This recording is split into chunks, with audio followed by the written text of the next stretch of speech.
English premier লিগে ভিআরময় একটা রাতি আসলে গেছে, যে ভিআর ছয় ম্যানচেস্টার ইউনাইটেড যেমন জিতে গেছে, চেলসি জিতলেও চেলসি সেই ম্যাচে ভিআর নিয়ে প্রচুর প্রশ্নের আসলে শুরু হয়েছে। গেল রাতে ইংলিশ প্রিমিয়ার লিগে যেসব ম্যাচ হয়েছে সেগুলোর রেজাল্ট যদি আমরা এক নাগারে দেখে নিই, চেলসি 2-0 গোলে ফুলহ্যামকে হারিয়ে দিয়েছে। ম্যানচেস্টার ইউনাইটেড শেষ দিকে ব্রুনো ফার্নান্দেজের পেনাল্টি গোলে 3-2 গোলে জয় পেয়েছে বার্নলির এগেইনস্টে। টটেনহ্যাম হেরে গেছে, উলফস হেরেছে এভারটনের। জ্যাক গ্রিলিশ দুর্দান্ত পারফর্ম করে যাচ্ছেন। লিডস এবং নিউক্যাসলের ম্যাচটা ড্র হয়েছে। আমরা মনে হয় ম্যানচেস্টার ইউনাইটেড দিয়ে শুরু করতে পারি। প্রিমিয়ার লিগে প্রথম জয় পেল ম্যানচেস্টার ইউনাইটেড, 14 নম্বর থেকে তারা উঠে এলো 9 নম্বরে। আমরা দেখলাম শেষ দিকে ওই পেনাল্টিটার সময় রুবেন আমরিম অন্যদিকে তাকিয়ে আছেন, তবে সব আলো কেড়ে নিয়েছেন ওই পিছের লোকটাই। ম্যানচেস্টার ইউনাইটেডের জন্য একটা ভরসার জায়গা হচ্ছে যে ফাইনালি একজন গোল করেছেন। তাদের সবচেয়ে বেশি গোল স্কোরারের সংখ্যা ওন গোল, সেখান থেকে ব্রায়ান বেমো গোল করলেন এবং ব্রুনো ফার্নান্দেজ গোল করলেন। তবে রুবেন আমরিম সম্ভবত যেভাবে যে কায়দায় বসেছিলেন, তিনি বারবার হয়তো ভাবছিলেন যে কোন জায়গায় এসে পড়লাম ভাই, এখানে মানে কোনো আনন্দ বেদনা হতাশা যাই আপনি ফিল করতে যান না কেন, তার ঠিক উল্টোটা হয়। ভাগ্য ভালো গতকালকে ম্যানচেস্টার ইউনাইটেড একদম লাস্ট মোমেন্টে বার্নলির ওই পেনাল্টি, যেখানেও ভিএআর নিয়ে আবারও একটা গন্ডগোল মনে হচ্ছিল হবে কি হবে না। তবে ম্যানচেস্টার ইউনাইটেডের সবচেয়ে ভরসার ব্যাপার হচ্ছে যে Manchester United is taking shorts.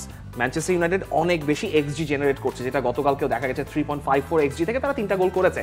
কিন্তু এখন এটার একটা ফ্লিপ সাইড আছে, আপনি যে মানে খালি গ্লাস নাকি half glass full half glass empty বলতে চান। ম্যানচেস্টার ইউনাইটেড অনেক শটস নিচ্ছে, অনেক ধরনের এক্সজি জেনারেট করছে, কিন্তু সেটা কি আসলে গোল আনছে? সেটা কি আসলে ম্যানচেস্টার ইউনাইটেডের জন্য খুব একটা ক্লিনিক্যাল পারফরমেন্স আছে? না। তবে ম্যানচেস্টার ইউনাইটেডের জন্য ভালো সাইন্স হচ্ছে তারা যে সুযোগটা ক্রিয়েট করছে সেখান থেকে আপনি উন্নতিটা দেখতে পারবেন। তবে এখানে সমস্যা হচ্ছে এক, মাতিয়াস কুনিয়া তিনি ইনজুরিতে পড়েছেন, এটা তাদের জন্য একটা বড় সমস্যার জায়গা, অর্থাৎ আবারও আপনাকে নতুন করে রিইন্টিগ্রেট করতে হবে। এবং সমস্যা নাম্বার 2, রুবেন আমরিম আসলে কোন ধরনের মেন্টাল স্টেটে আছেন তা আমরা এখন বুঝতে পারছি না। আপনার কোচ যদি ঠিক স্টেটে না থাকেন, মানে তিনি পরে শেষে গিয়ে বলছেন, গ্রিমসবি টাউনের সাথে ম্যাচ শেষে বলছেন যে তিনি কখনো তার প্লেয়ারকে ভালোবাসেন, কখনো ঘৃণা করেন, আবার এরপর তিনি বলছেন গতকালকে যে তিনি তার প্লেয়ারদেরকে অবশ্যই এখন ভালোবাসেন। তার মেন্টাল স্টেটটা একটু নড়বড়ে লাগছে এবং এই ইন্টারন্যাশনাল উইন্ডোর পর কতদিন তিনি কন্টিনিউ করবেন এখন আমার ভালো সন্দেহ লাগছে যে আদৌ তিনি কন্টিনিউ করবেন কিনা। আমরা গতকালকে আসলে দেখলাম ম্যানচেস্টার ইউনাইটেডের ম্যানেজমেন্ট থেকে বলা হলো না, তারা আপাতত হচ্ছে গিয়ে মানে যতটুকু খবর চাওয়ার হয়েছে তারা আপাতত আমরিমকে সরিয়ে দেওয়ার চিন্তা ভাবনা তারা করছে না। কিন্তু আমরিমের মেন্টাল স্টেটের পর্যায়টা তো সেটা হচ্ছে আপনি গতকালকে ওই ছবিটা দেখলেও বুঝতে পারেন। 2বার তারা লিড নিল, 2বার তারা পিছিয়ে পড়লো, ম্যাচটা সমতায়, ম্যাচের একেবারে ইনজুরি টাইম চলছে, ব্রুনো ফার্নান্দেজ পেনাল্টিতে শট নিতে যাচ্ছেন, তখন আমরিম অন্যদিকে তাকিয়ে আছেন। যখন শটটা হলো এরপর তিনি সবার সাথে সেলিব্রেট করলেন, তবে তিনি তখন বলছিলেন যে আমি জানতাম বা আমার এমন বিশ্বাসটা ছিল ব্রুনো ব্যাক টু ব্যাক 2টা পেনাল্টি সে মিস করবে না। তারপরও আসলে মেন্টাল স্টেট, চাপ, খরচ করেছেন প্রচুর, সাকসেস আসছে না। প্রথম গোলটার কথা সেটা তো হচ্ছে ওন গোল হয়ে গেছে, যদিও ক্যাসেমিরো সেই শটটা আসলে পোস্টে ক্রসবারে আটকে গেল। সব মিলিয়ে ম্যানচেস্টার ইউনাইটেডের জন্য স্বস্তি এটা যে তারা আপনার 2টা সপ্তাহ তারা একটু শান্তিতে থাকতে পারবে, মানে চাপ ছাড়া মনে হয় আমরিম থাকতে পারবেন এবং এই সময়টাতেই তিনি হয়তো তার দলকে গুছিয়ে নিতে পারবেন। কিন্তু পরের 5টার ফিক্সচার যদি আপনি দেখেন সেটা আমরা দেখব। এর আগে আমরিমের হৃদয় নিংড়ানো যে ভালোবাসার কথা সেটা কিন্তু আমরা শুনেছি। আমি সবসময় আমার ফুটবলারদের ভালোবাসি যখন মাঠে ওরা ওদের সবটুকু নিংড়ে দেয়। ম্যাচটা মোটেও পারফেক্ট ছিল না, বিশেষ করে দ্বিতীয়ার্ধে ওদের ভুগতে হয়েছে, কিন্তু পুরো সময় ওরা ওদের সামর্থ্যে সবটুকু দিয়েছে এবং এটাই সবচেয়ে গুরুত্বপূর্ণ। এক্স্যাক্টলি। এবং ম্যানচেস্টার ইউনাইটেডের খেলা দেখাটা এখন একটা নাটক সিনেমা দেখার থ্রিলার চাইতে অনেক বেশি থ্রিলিং, এবং সেটা আরও বেশি থ্রিলিং হয়ে যাবে ইন্টারন্যাশনাল ব্রেকের পর। কারণ প্রথমেই একটা ম্যানচেস্টার ডার্বির ভেতরে দিয়ে যেতে হবে রুবেন আমরিমকে পেপ গার্দিওলার এগেইনস্টে, তারপর চেলসির সঙ্গে একটা চ্যালেঞ্জ আছে, ব্রেন্টফোর্ডের সঙ্গে চ্যালেঞ্জ আছে, ম্যানচেস্টার ইউনাইটেডের একটা বগি টিম বলা যেতে পারে, যেখানে যদিও অবশ্য এমবোমো চলে এসেছেন, সান্ডারল্যান্ডের সঙ্গে ম্যাচ, এবং পরবর্তী ইন্টারন্যাশনাল ব্রেকের পর তার ম্যাচ খেলতে হবে লিভারপুলের এগেইনস্টে। তবে আমার ভার্ডিক্ট হচ্ছে যে ম্যানচেস্টার ইউনাইটেডের এই দলটা বড় টিমের এগেইনস্টে ভালো করবে, যেমনটা তারা আর্সেনালের এগেইনস্টে বড় একটা চ্যালেঞ্জ দিয়েছিল। ম্যানচেস্টার সিটির ম্যাচটা কে আপনি সহজেই ম্যানচেস্টার সিটিকে দিয়ে দিতে পারবেন না, কারণ যেটা বলছি যে there will be some things যেটা আসলে প্রেডিক্ট করা খুবই ডিফিকাল্ট হয়ে যাবে ম্যানচেস্টার ইউনাইটেডের বেলায়। ম্যানচেস্টার ইউনাইটেড তো জয় পেল এবং চেলসি তারাও কিন্তু আসলে জিতে গেছে। চেলসি 2-0 গোলে জিতেছে, এক ব্রাজিলিয়ান এবং এক আর্জেন্টাইন। তাদের কেমিস্ট্রি আরও একবার দেখা গেল।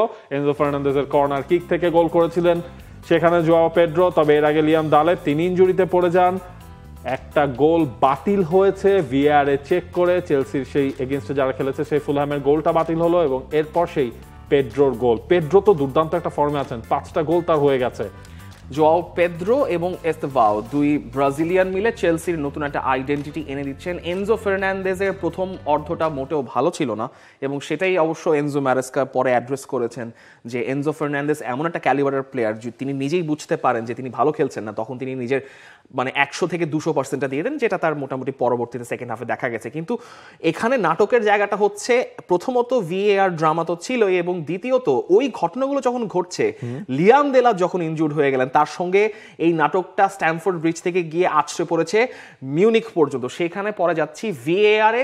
আমার ধারণা, আমি নিজের মন্তব্য করছি না, আমি জো কোলের কথা কোট করতে চাই। জো কোল তিনি পিচ সাইড কমেন্ট্রি করতে বলছেন যে এইখানে যে কেয়ারলেস চ্যালেঞ্জের কথা বলছেন রেফারি, কেয়ারলেস চ্যালেঞ্জটা এখানে মোটেও কেয়ারলেস চ্যালেঞ্জ বলে আপনি এটাকে বলতে পারবেন, কারণ যখন রদ্রিগো মুনিজ টার্ন করছেন তখন স্বাভাবিকভাবে তিনি বডি ব্যালেন্স করার জন্য ওই পাটা তিনি ওখানে রাখবেনই, সেখানে চালোবার পাটা পড়ে গেছে। Is it A careless challenge? না, এটা মোটেও কেয়ারলেস চ্যালেঞ্জ না। সো মার্কো সিলভা শেষ দিকে যে ভিএআর নিয়ে যে কথাগুলো বলেছেন, তিনি আমার মনে হয় তার সেই রাইটটা আছে ভিএআর নিয়ে কথা বলার জন্য। বা জাও পেদ্রোর আগের হ্যান্ডবলটা তার হাতে লেগে তারপর যে পরবর্তী সিকোয়েন্সটা দেখা হয়েছে হ্যান্ডবলের ক্ষেত্রে, খুবই স্বাভাবিকভাবেই আসলে জো কোল একই কথা বলেছেন যে এই ভিআর ব্যাপারগুলো খুবই ড্রামাটিক। আসলে ভিআর তো ম্যাচ পরিচালনা করতে আসেনি, এটার কাজ হচ্ছে নজরদারি রাখা, সবকিছু ব্যাপারে স্পষ্ট ব্যাখ্যা দেওয়ার। পুরো ঘটনাটা অবিশ্বাস্য, অনেক কিছুই বলা যায়, তবে আমি শাস্তি পেতে চাই না, জরিমানাও দিতে চাই না।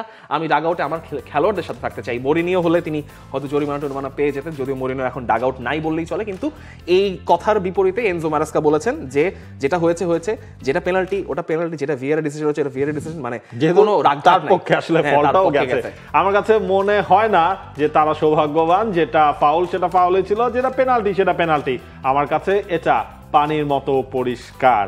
তবে ভিআর নিয়ে লা লিগাও কথাবার্তা হচ্ছে আপনার ইংলিশ প্রিমিয়ার লিগেও, এর মাঝখানে আসলে দলগুলোর খেলে যেতে হবে, এবং এগুলো নিয়ে আলোচনা সমালোচনার প্রতি সপ্তাহে দিন যত যাবে ততই আসলে চলবে। ইনফ্যাক্ট আতলেটিকো মাদ্রিদের এগেইনস্টও যদি কিছু হয়, সেটা নিয়ে সিমিওনেকেও আমরা এই ব্যাপারে কথা বলতে দেখব।